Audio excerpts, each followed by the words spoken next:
अहिले चाहिँ छु म 11 माइल पेट्रोल पम्पको नजिक रहेको जेबी दोकानमा।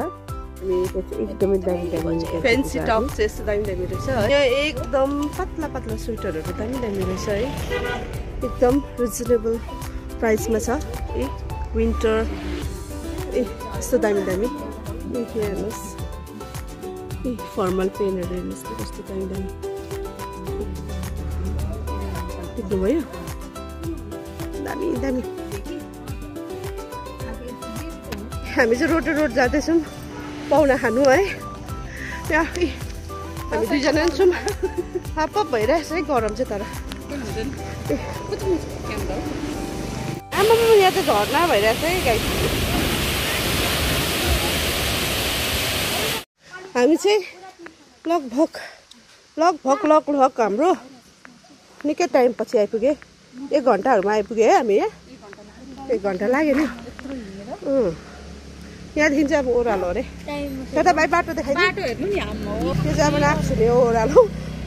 जाउँ सङ्गीता। कस्तो छ है ओह्रालो चाहिँ। यस्तो ओह्रालो त आएको जस्तो लागेको थिएन त हौ। त्यो त हेभी ओह्रालो हो त अन्त यस्तो ओह्रालो है। सङ्गीता त देख्दैन पनि रहेछ।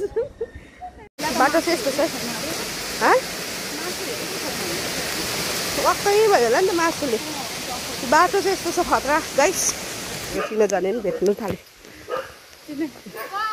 उयो नि बिल ल घरहरू चिटिक भएछ। उयो नि उयो हेर नि हेरेको ल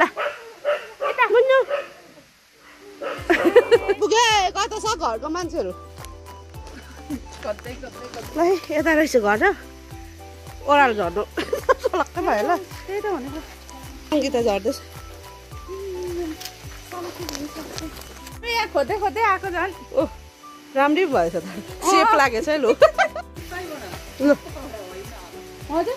घरमाली चाहिँ यहीँ हो।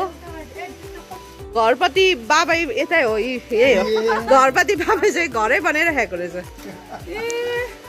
टिप्लु सघाइदिउँ भनेको थिएँ। खानाहरू चाहिँ एकदम बनाएर दिन्छ हामीलाई चाहिँ है। खानासाना पनि रेडी भइसक्यो। 2 जना वेटिङमा छ है।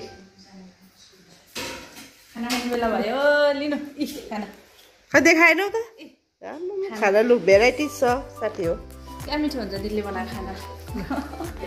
त भात खाँदा उदैतिर राति भयो है। हाम्रो चाहिँ हिँडेको है। बाटो चाहिँ यस्तै हो है। हामीलाई देखेको पनि छैन। जस्तै भएर घर जाँदैछौँ। 3 जना अगाडि हिँड्दैछ।